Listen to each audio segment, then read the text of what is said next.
આપ જોઈ શકો છો આ ટાંકો એક કંઈક નવો આવ્યો છે અને આ નર્સરીનો મોટે પાયે વિકાસ થઈ રહ્યો છે. આ અમારા રામ અને ભીખાભાઈ બાપા સીતારામના નામથી ઉલ્લેખ થાય છે એવા હિંમત હામાપુર અને અમારે ખીમભાઈ એની કોઈ સીમા નહીં, વાત નહીં. મારો બાપલ્યો રાતે 4 વાગ્યા ફોન કરું, 5 વાગ્યા કરું તો હાજરા હાજર એવા અમારે ખીમાભાઈ. મારે કહેવું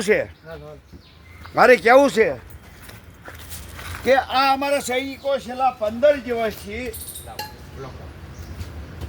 દિવસથી આ પ્રયાસ કરી રહ્યા છે. જુઓ આ જુઓ બ્લોક ગોઠવવાનો, આ વૃક્ષો ઉછેરવાના, આ બધા બ્લોક ગોઠવા છે, કેરા કર્યા છે.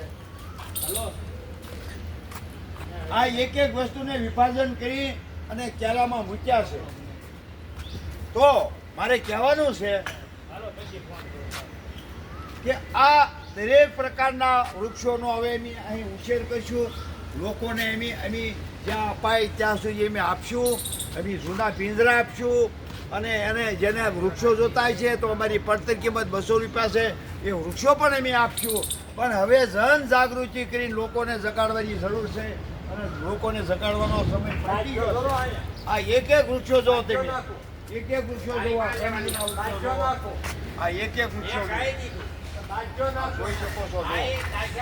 આ બે નર્સરી કરી છે. હવે આ રીતે આપણે બધાને મળી મુકાબલો કરવો પડશે. વંદે માતરમ, ભારત માતા કી જય. ગ્રીન આર્મી નર્સરી એટલે લેન્ડમાર્કની પાછળ અને આ કડોદરા રોડની બાજુમાં અમે શુભમ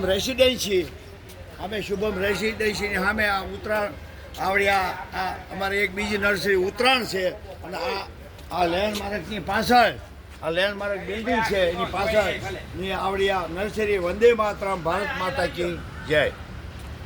બની ગયું.